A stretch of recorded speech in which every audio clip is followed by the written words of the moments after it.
שלום לכולם, שמי ניר שריג ואני שמח לארח את אביאור אלג'ם בשרשרת בוקר גברים טוב. בערוץ הפודקאסטים הקהילתי סיפור 555. אביאור, איש של לב, מטפל, חשמלאי, מוסמך, אב מסור שתי בנות גדולות ומקסימות. מה שלומך, אחי? בסדר גמור, מתרגש להיות איתך, מתרגש לעלות לאוויר עם שפת הלב קצת בזמנים האלה שאנחנו כל כך מקובצים ועם מלא מעברים, מה שנקרא. כן. אז פה שניתן לפחות איזה רגע של לב, ממש מתרגש לשבת איתך. יופי, אמן. תגיד לי, מה זה הרקע הזה שסידרת לך שם? לא הכרתי את הרקע הזה של הזום, של אז עצים. זהו, הרקע הזה הוא רקע מציאותי, אני בקיבוץ עין השלושה בעוטף. אה, הרי, אגב, מעברים של מה שהיה פה לפני שנה, חצי שנה, שנתיים, ומה שנוצר וחצי. עכשיו, הרצון לחיות פה ולהחיות את המקום הזה. אגב, לב, יש פה הרבה לב, המון לב, Mm, כדי שנרפא לב. את הכאב הזה, מה שנקרא. כן, כן, מהיכרותי איתך, לב יהיה מוטיב חוזר בשיחה הזאת. מוטיב אז, חוזר לגמרי, אין מה אבל לעשות. עוד לפני זה אני רוצה לשמוע. המפגש הראשון שלנו היה לי לפני 8 שנים, אני בדקתי. לפני שמונה נכון. שנים במעגל גברים בחוות טבע אדם. אז נשמח לשמוע, מה זה בעצם מעגל כזה, מעגל אז גברים כזה, איך אני, הגעת אליו? אז אני אספר לך קצת. בעצם, אני הגעתי לעולם הגבריות דרך חבר יקר, משותף שלנו, גילי שלג, והמקום הזה הפגיש אותי עם בית, והפגיש אותי עם הגבר שאני רוצה להיות, מלא השראה. זה התחיל בפסטיבל שיבה לגברים, אני ב-2017 בגניה. אגב, על היום הראשון רציתי לברוח והשערים היו סגורים, ואחר כך זה כבר היסטוריה, נשארתי שם על הנצח. והמקום הזה נתן לי בית להתפתחות לגבר שאני רוצה להיות, שתמיד רציתי להיות,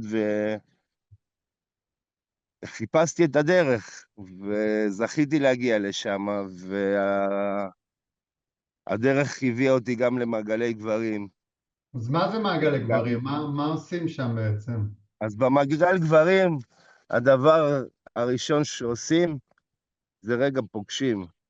פוגשים עוד גברים, שתמיד אנחנו באים למקום, יש לנו סיפור לפי נראות, ובמעגל גברים הנראות רגע מתמוססת, השריון רגע נשאר בצד, ואתה פוגש את האנשים עצמם, Mhm.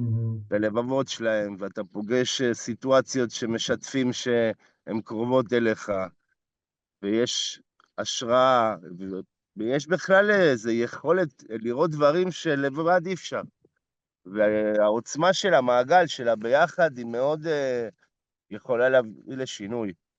ובכלל רצונות שעולים על הדרך שאתה הולך בזוגיות, באבהות, בפרנסה שלך, ובהתפתחות הפנימית גם, ברצון של איך אתה רוצה ללכת את החיים האלה.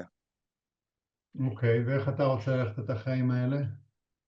אז אני בחרתי להתחיל להסתכל פנימה, בזכות המעגלים האלה, והדרך הובילה אותי ללימוד של פנימיות, לפגוש את המכאובים שלי, באמת להבין שיש דרך, צריכים ללכת אותה. Mhm. ובשיבה הייתה לי, עד היום יש לי איזו התפתחות שהיא לאורך שנים. זה התחיל בתור משתתף, וכבר אחר כך זה כבר היה תפקיד בלוגיסטיקה, ותפקיד בהפקה, להפיק לבד פסטיבל עם צוות של חברים בהתנדבות, האתגרים שזה מביא, ההתפתחות שזה עושה, הגדילה, והמפגשים האלה הביאו אותי להיות סקרן לגבי עצמי, ואז התחלתי גם ללמוד פנימיות. אני זוכר שהמורה הראשון שהיה לי זה גיא זבילי, מרוח אדמה, מעולש, ושם באמת יכולתי רגע להניח את כל הכאב שלי ולקבל רגע דרך לגעת בו, להתחיל לאבד אותו. מדהים. אז תכף נחזור לזה. אני רוצה קודם כל, הזכרת את שיבה כמה פעמים. זה למי אם יש מישהו שעדיין לא מכיר את שיבה, אז שיבה, פסטיבל לגבריות מטיבה שמפעילה עמותת דרך גבר. בואו תספר לנו בעצם מה זה שיבה בשבילך, קודם כל. אז שיבה בשבילי זה, קודם כל זה, מעבר לבית, זה חממה שבאמת יכולתי להסתכל על מלא גברים ולקבל השראה. ורצון רגע להיות שייך למשהו שהרגיש לי אמיתי. הגעתי הביתה, הגעתי למקום לרגש שלי יש מקום, לעוצמות שלי יש מקום, ואני לומד דרך זה עוד שפה ועוד אפשרות בכלל. אני הגעתי ממקום של, איך אומרים, נשוי, מאוד צעיר, אבא כבר לשתי בנות, החיים הכתיבו לי איזשהו כיוון מסוים, והגעתי לשיבה, הכיוון קיבל רגע עוד אפשרויות, עוד דרכים שאפשר ללכת בהם, שיעשו לי טוב פנימה, קודם כל פנימה. וזה אבל בעצם המתנה הכי גדולה שקיבלתי בשיבה, את האפשרות להיכנס פנימה לרגשות שלי ולקבל השראה, לשינוי, להתפתחות. למה זה מרחב שיותר מאפשר מכל מרחב אחר? למה אתה אומר שבשיבה אתה יכול להיות מי שאתה אני אגיד ולהביא את לך, עצמך? מבחינתי שיבה, הדבר שאני תמיד אומר זה העיניים הטובות. עיניים טובות, שאנחנו אומרים עיניים טובות, זה מושג באמת שהוא קיים. אנחנו יכולים ממש להרגיש, ואנחנו יודעים את זה, מתי מסתכלים עלינו בחמלה, אהבה, ב-Welcome, ומתי זה לא קורה. ובשיבה זה ממש היה מהרגע הראשון. עיניים טובות, עיניים שרואות לי את העיניים, לא מי אני, מה אני, מאיפה באתי. אני חושב שהמצחיק אפילו אחרי כמה שנים בשיבה, אף אחד לא עניין אותו מה אני עושה, עניין אותו מי זה אביור באמת. וזה היה, אני חושב, הדבר הכי עוצמתי, רגע להיות בסנטר, אבל שרואים אותך ממש. בלי המסכות וההצגות שאתה עושה בדרך כלל, שאנחנו עושים בדרך כלל. מקסים.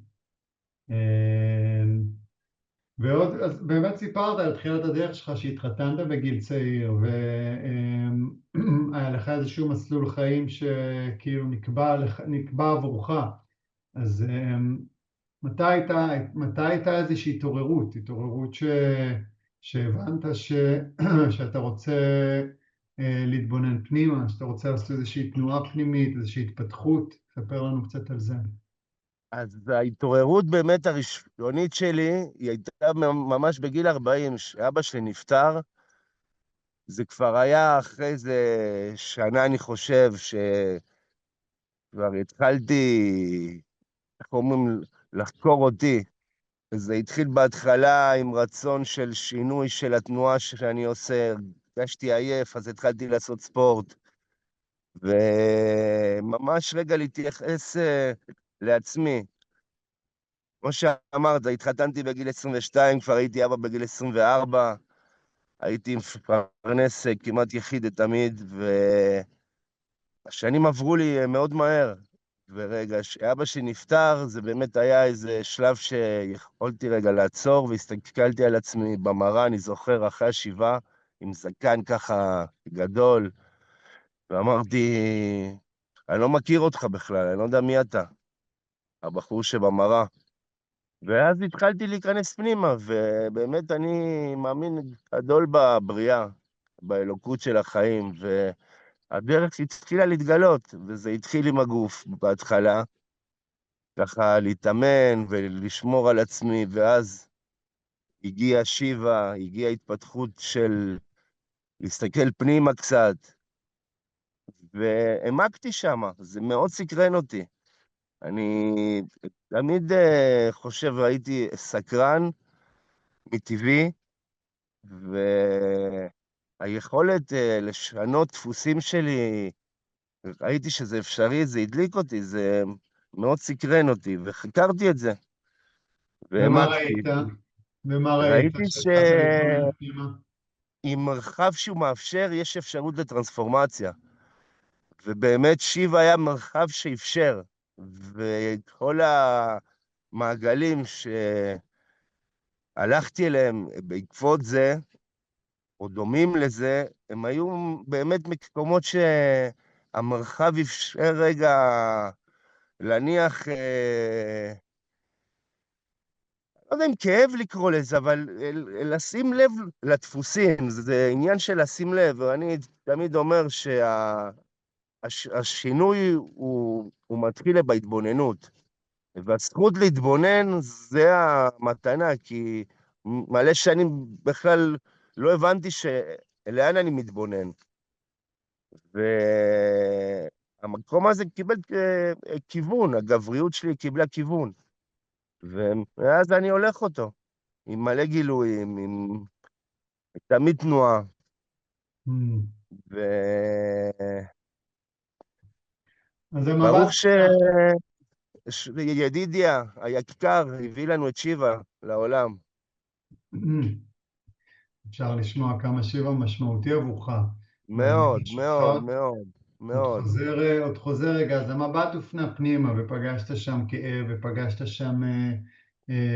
ופגשת שם אפשרות אחרת להסתכל על עצמך, לראות אותך, שיראו אותך, ומה מעבר לכל זה?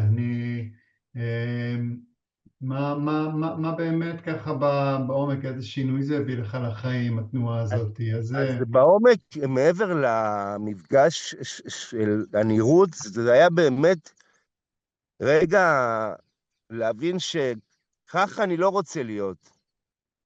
מה אני רוצה להיות, אני עוד לא יודע, אבל הדבר הבטוח שידעתי אז, שאני לא רוצה להמשיך את המרוץ העכברים הזה שאני נמצא בו. והמקום הזה הביא לי, כן, התבוננות וצורך לחקור, ובאמת להסתכל על דברים, על דפוסים שאז היו לי, שהם היו, פחות כבר שירתו אותי, אז פתאום היה אפשרות בכלל, יש עוד דברים, לא מה שאני מכיר. והתחלתי לחקור את זה, ממש. להיכנס פנימה, וכמו שאמרתי, הדרך הובילה לעוד דברים, עוד דברים. למדתי, אני חושב, התהליך הראשון שעשיתי, זה היה דרך האומן. גם כן עם בחור יקר משיבה, שהוא העביר את זה, עודד קיט, שהוא בארצות הברית היום, אם הוא שומע, יש חדש חם. וההתבוננות הזאת, באמת הידע שזה הביא לי, דוגמה, גיליתי את הדפי בוקר, שזה, עד היום אני משתמש בכלי הנפלא הזה, גיליתי את הרצונות שלי בכלל, מה אני רוצה, רגע, מה אביור רוצה, באמת, לא אביור האבא, הבן זוג, המפרנס, אביור הגבר וכל החלקים שבו. וזה המשיך לעוד לימודים של פנימיות, כמו שאמרתי, אצל גיא זבילי, ואז גם הוא שילב לנו את טבע תרפיה עם דוקטור ליה נאור, שהדריכה גם כן, וזה כבר סיפור מפני עצמו. אוקיי, אז ספר לנו קצת, אז אתה באמת, במקצוע שלך אתה חשמלאי, נכון, אה, ובשנים האחרונות ככה התחלת גם לעשות טיפולי לב. אז נכון. מה זה אומר בכלל טיפול לב? איך מטפלים במישהו בלב? מה זה אומר טיפול לב? שאלה טובה. תודה. טיפול לב זה קודם כל הדבר שאני אתחיל בכלל, שאני אסביר מה זה ההבנה שלי של הלב. הלב הוא קודש הקודשים מבחינתי. הלב הוא האיבר הראשון שנוצר בגוף, אנטומית, לא רוחנית ולא בשבילי, אלא ממש הניצוץ הראשון שנוצר ויוצר ממנו איבר זה הלב. והלב הזה הוא המוביל, הוא נוצר בשביל להוביל, להזכיר לנו את הדרך כל הזמן. ולפני שהגעתי ללב, בכלל בחרתי רגע בדרך אחרת, שזה היה להתגרש, שהייתי בזוגיות, אומנם עם אישה מהממת, אימא נפלאה, אבל הזוגיות שלנו כבר הייתה פחות משותפת, והחלטתי להתגרש. והמקום הזה, הכאב הזה, השבר הזה, נתן לי רגע להתבונן בפחדים הכי גדולים שלי, ולשמוע באמת את הלב שלי, להתחבר אליו, מה הוא מבקש, מה הוא רוצה. ולפני שהגעתי ללב, התחלתי ללמוד טבע תרפיה אצל דוקטור ליה נאור, שזה חניכה בטבע, שאני חושב שלי מה שהכי למדתי שם זה את הקדושה של החיים, לקדש את החיים, את המעשים של החיים, שזה אגב הכי קשור ללב מבחינתי, כי הלב מכיר את הדרך הקדושה שלנו, האמיתית. ואחרי הלימודים, וזה גם סיפור מדהים, כי בזמן שהייתי בחווה, אחרי הגירושים, הייתי בחוות טבע אדם איזו תקופה, מבחת ריפוי, חברים ממש טובים נתנו לי להיות שם, פילי ורחלי, ושם עברתי את הטרנספורמציה, אני חושב, אחת המשמעותיות של החיים שלי. ובזמן הזה הגיעה מורה מספרד ללמד על שחרור קרום הלב, וזה כבר אז עניין אותי. אז אחרי הלימודים של טבע תרפיה, בזמן שכבר הייתי עוד בחווה, היה לי חלום, שבחלום נאמר לי שכדי להגיע ללב אני חייב לעבור דרך קרום הלב. ואחרי כבר כמה ימים קפצה לי הודעה של הכשרה בספרד, עם אותה מורה שהייתה בישראל, ונסעתי לספרד, והלימוד של ההילינג הזה הוא בעצם היזכרות בתכונות נשמתיות שיש לי, שזה רגש, שזה לגעת, שזה להביא חמלה למקומות שמבקשים. וההילינג בעצם של שחרור קרום הלב, זה מה שהוא עושה, הוא רגע מביא חמלה לאיברים ומזכיר שאנחנו אחד, שאנחנו באמת, כל איבר הוא חשוב וכל חלק הוא רוצה נראות, כמו שאנחנו מבקשים נראות בחיצוני, הפנימיות שלנו היא אותו דבר, הפנים והחוץ זה אותו מראה. למה אני יכול לצפות? אני מגיע אליך לטיפול קרום הלב, מה, יש אלקטרודות, מכשירים, אתה נותן לי כל מיני זרמים כזה, או למה אני יכול לצפות ומה קורה לי אחרי זה, אחרי טיפול כזה? אז לשמחתי האצבעות שלי הן גם מוליכות אלקטרודות, זה טיפול שהוא מאוד עדין, הוא עדין כמו הלב. זה טיפול שיש לו פרוטוקול שהוא עובר על כל הגוף, ואני פשוט מדבר עם האיברים, אני מבקש הדרכה מהאנרגיה של המטופל, ואני מלווה אותה, זהו. הדבר היחיד שאני עושה זה מלווה את האנרגיה למקומות שמבקשים שחרור. יש בטיפול הזה שתי שחרורים, שחרור בצ'קרה התחתונה יותר של הבטן, ושחרור בפריקרדיום עצמו, שבעצם אני מלווה את האנרגיה הזאת לאיפה שהיא צריכה רגע יותר נראות, ושם יש שחרור. והפריקרדיום זה נושא שאנחנו צריכים הרבה שעות לדבר עליו, כי זה פלא פלאים, הדבר הזה. זה ממש, זה שק שמחזיק את הלב, והוא באמת המגן שלנו מכל הרגשות הקשים, הקבוצים שלנו. ובישראל, לצערנו, אנחנו עוברים הרבה מאוד סיטואציות כאלה של התכווצות, והמון דברים חיצוניים שהם לא קשורים למצב שלנו אישית, הפריקרדיום שהוא מקבל נראות ומקבל אגב, מרחב ובטוח, כמו לכל דבר הוא משחרר. ואחרי הטיפול מרגישים רגע, יותר אוויר נכנס לגוף. החלקים שלנו רגע קיבלו נראות, יש משהו יותר אסוף. מהמם. והמטופלים אומרים שזה ממש עושה להם טוב, זה מחזיר אותם רגע לאיזושהי אפשרות לתקשורת פנימית גם כן. כי הלב הוא מדבר איתנו כל הזמן. אנחנו מהמם. פשוט לא תמיד מקשיבים, מרוב הרעש שיצרנו. אז זו העשייה שלך, אז אתה מטפל ולעת מצוא גם אבא לשתי בנות, ספר לנו גם על זה, על האבהות אחרי הגירושים ואחרי שבעצם התאלמנת.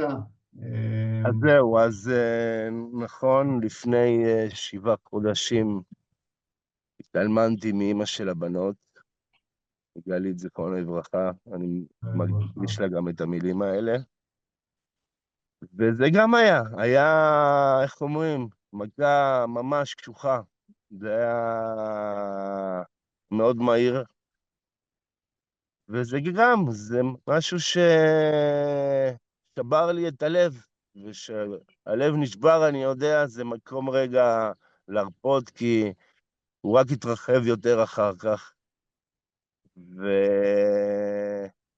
ובעצם ההסכמה להרגיש הכל, אני חושב, זה המזל והברכה שהדרך הזאת הביאה לי, את כל הכלים, לפעמים להגיד אני לא יודע, ולהיות בכאב, ולהיות במה שהוא מביא.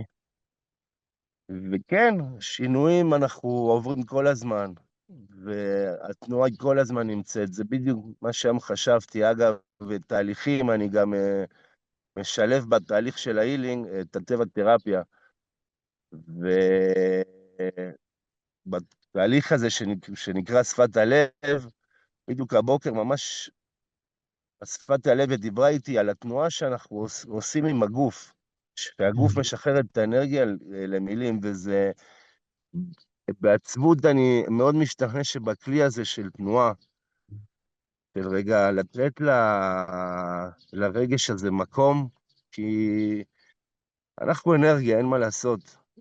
אם נזכור או לא נזכור, אנחנו אנרגיה, והאנרגיה הזאת מבקשת רק תנועה, רק מקום. והחיים מזמנים לנו דברים לפי, אני חושב, המסע שלנו. מה זה לפי מה שאני חושב? אני בטוח. יש מלא כאב, אבל יש גם מלא יופי, ומלא צמיחה, ובדיוק איפה שאני יושב עכשיו, ואני לא יודע אם אתם רואים, אבל מתוך האדמה מתחילים לצאת ניצנים של ירוק. אדמה שפה גם כן הקיבוץ הזה עבר לא מעט. אז כזה. יפה. ואיפה אתה רואה את עצמך, לאן אתה עוד רוצה להגיע? מה בתוך העשייה שלך, בתוך התנועה, בתוך האבהות, בתוך המעגלים, בתוך כל מה ששיתפת אותנו עכשיו? אז אני הולך דרך.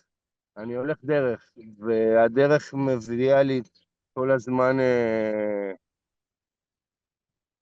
תנועה שהיא תמיד קשורה בלפני, וכרגע מאוד מאוד הייתי רוצה יותר, שנהיה קרובים ללב שלנו.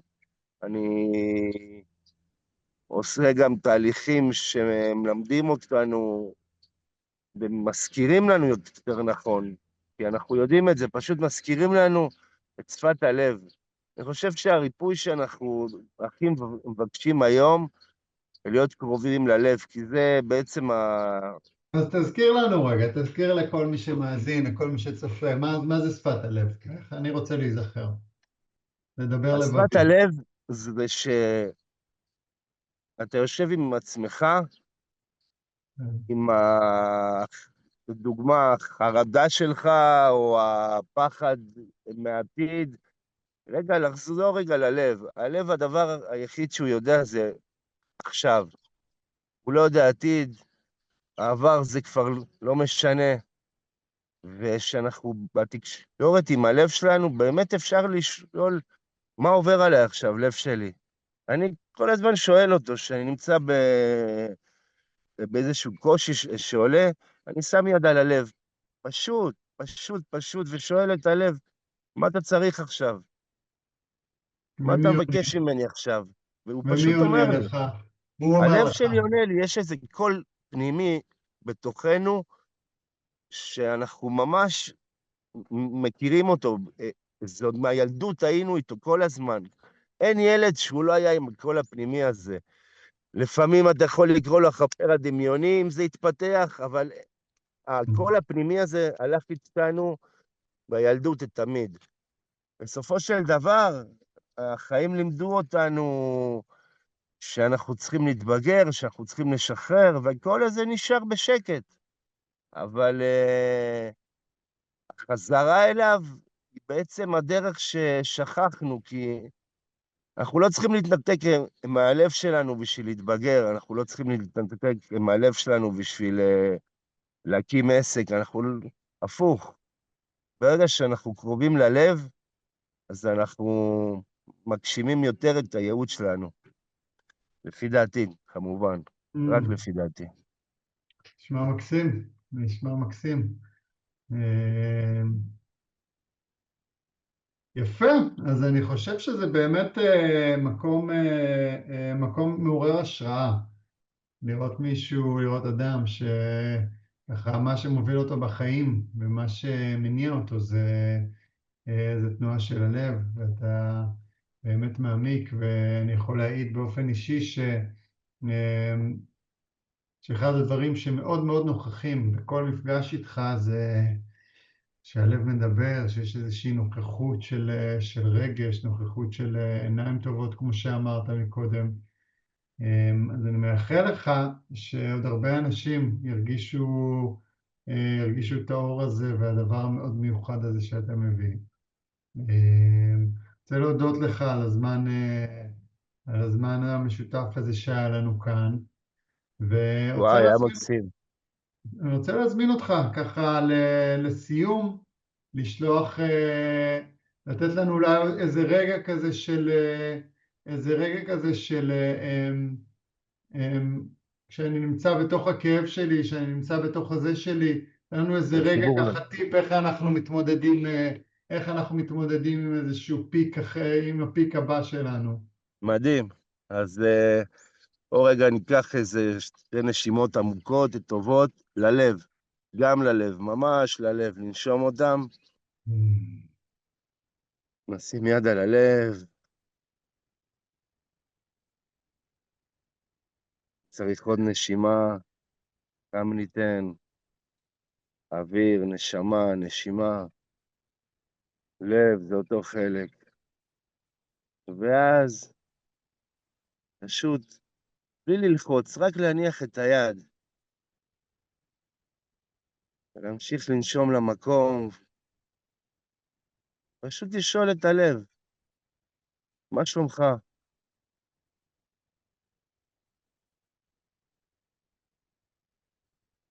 שוב, מה שלומך לב שלי?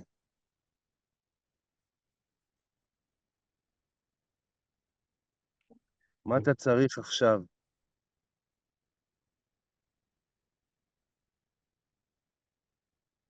מדהים. אנחנו ככה נשאיר את כל המאזינים שלנו להמשיך את הפרוסס הזה, להתחבר ללב שלהם. ויור, תודה רבה לך על הזמן הזה. שיהיו ימים טובים ודרך טובה. אוהב אותך. אוהב להתראות אותך המון, תודה רבה ניר, לכולם. תודה רבה לעמותה גם שיצרה את הדבר המדהים הזה, ומי שרוצה לדבר עם הלב שלו שוב, להיזכר, מוזמן לפנות אליי בפרטי, מי שרוצה תהליך, שמח, כל לב שיגיע, הללויה. שיהיה הללויה. יום מקסים.